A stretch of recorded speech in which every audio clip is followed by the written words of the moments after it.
I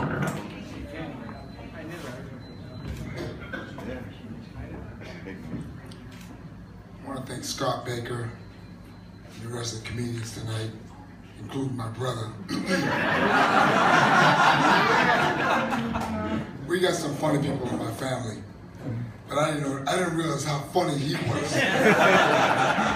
Great job, Sylvester. Great job.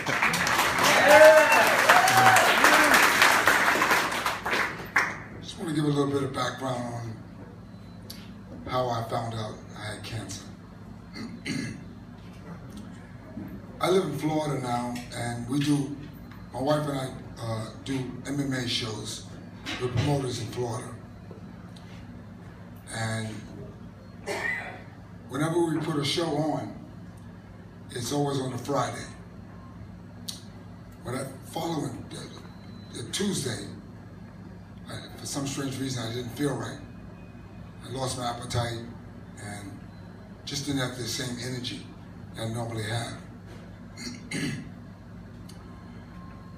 So throughout the week before Friday, before we had our show, I still kept feeling weak and tired. And usually, I packed the truck with, things for the fights, and I could barely do it, and it was stuff that wasn't that heavy, but it was just too much for me.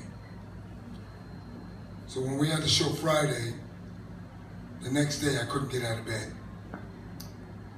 And that following Monday, my wife said, we're going to the hospital. Something is not right, we're going to the hospital. And around that time, I must have lost about 12 pounds. And then when we got to the hospital, they said I had stage 4 lung cancer. So I must have had the cancer for a while and didn't know it. But it hit me like a ton of bricks when the 3 doctors came in and told me I had lung cancer. That metastasized to my liver, my right shoulder, my left backbones, and my right hip muscle. So it spread out through my whole body. But when the doctors told me, I'm not gonna lie to you, I started crying. But then the fight in me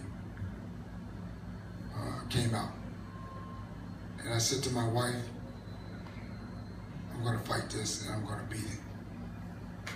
So we went the traditional route. I took chemo, not knowing what I know now about cancer. I shouldn't have been taking chemo at the time. My hemoglobin count was extremely low, but I trusted the doctor. So I did it twice, and I said, man, something's not right. I feel like I'm dying. And I said to my wife, I can't do the chemo anymore. I'm not gonna survive the next one. I'm not gonna make it. So she said, okay, let's talk to the doctor. So I had a meeting with the doctor. I said, I can't do this anymore. And we're talking to him about it. I had to get up and go to the bathroom. So I went to the bathroom, and my wife had a very honest moment with the doctor.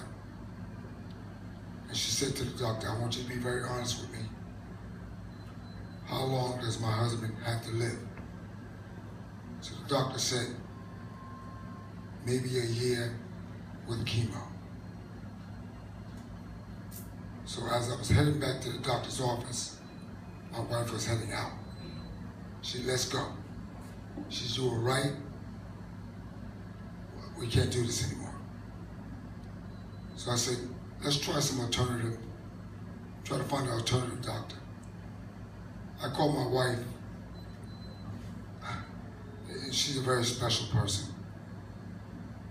And she found a doctor in Boca Raton who specializes in cancer, but does things a little differently.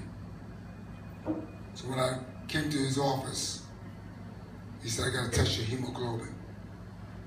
Now with the first doctor, a learned so much about cancer now. It's unbelievable.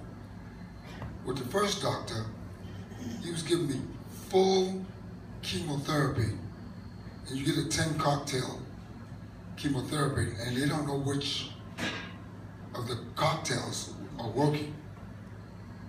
And this is costing $90,000 every time I took chemo. Luckily, I was insured. So, but the thing that I didn't know is that your hemoglobin, before you take chemotherapy, should be anywhere between 8 and 9. For a healthy man, it's 13. But if you're going to take chemo, it should be anywhere between 8, 9, and 10. That's right. So with the second doctor, he said, let me test your hemoglobin.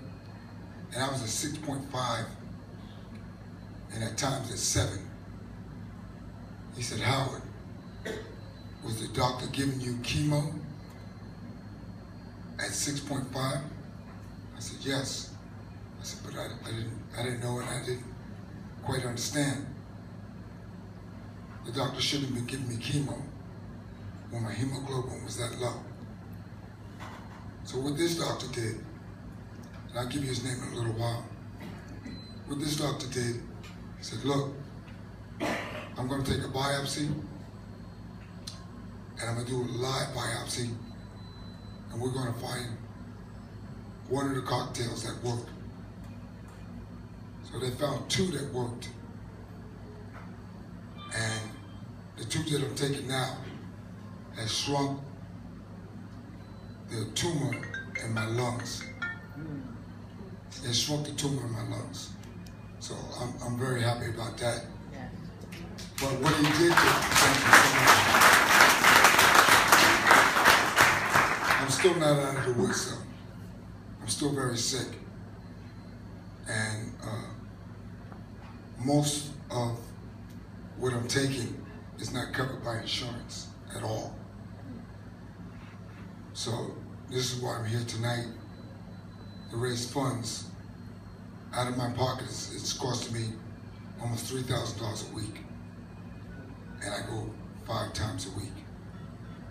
It's very expensive. It's working. I'm taking chemo, doing traditional methods, but I'm also doing vitamin therapy. I'm taking a vitamin called Benifer, which is iron.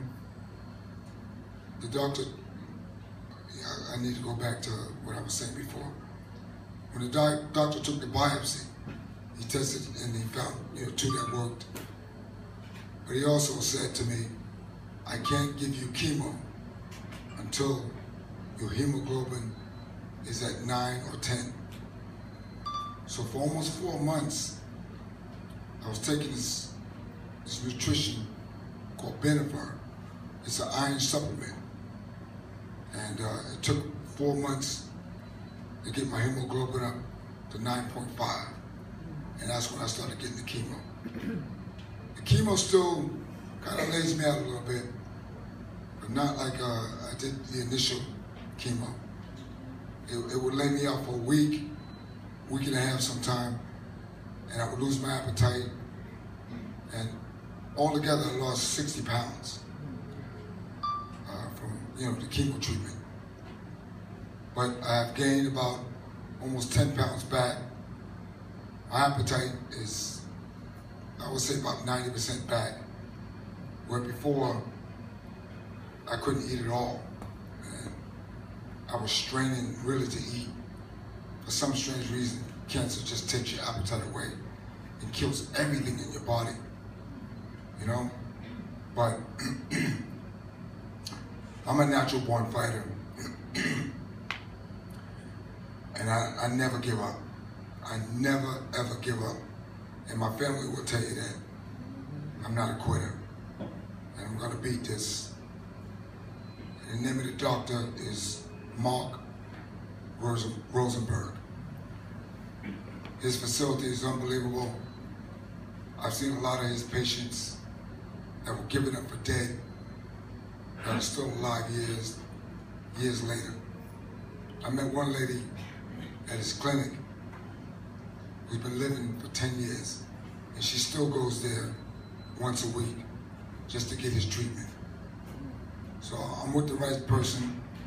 This doctor is very passionate about what he's doing, and he's not getting much help.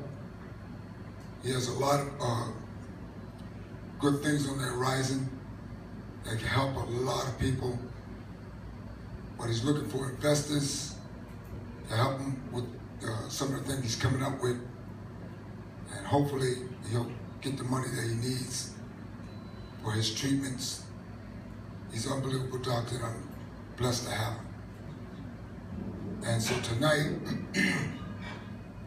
I need to raise money, excuse me.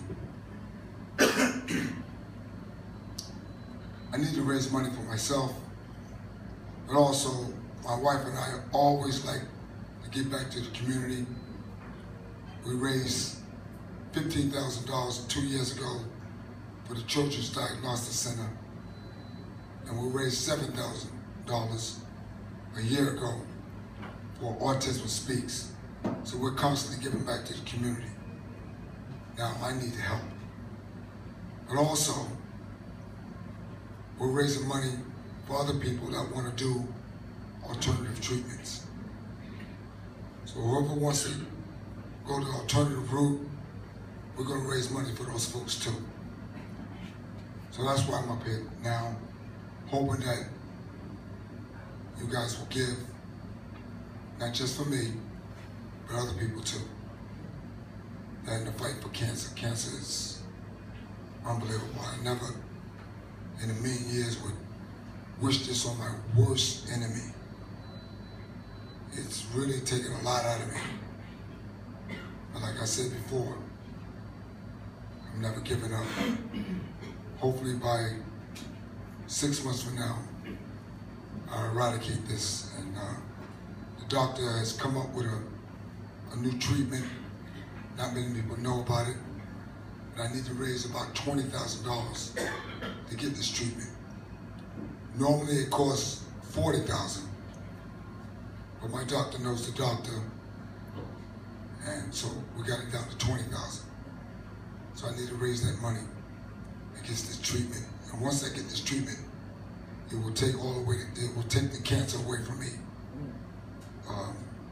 Not so much immediately, it will eradicate it completely from my body. So I'm trying to raise money for that also. I want to thank the comedians again. They did such a fantastic job. I haven't laughed in a long time, and it was quite funny. And I didn't know my brother was the comedian he was. So I loved it, Sylvester. I really did love it. Thank you so much. Please give tonight and enjoy yourself. Thank you.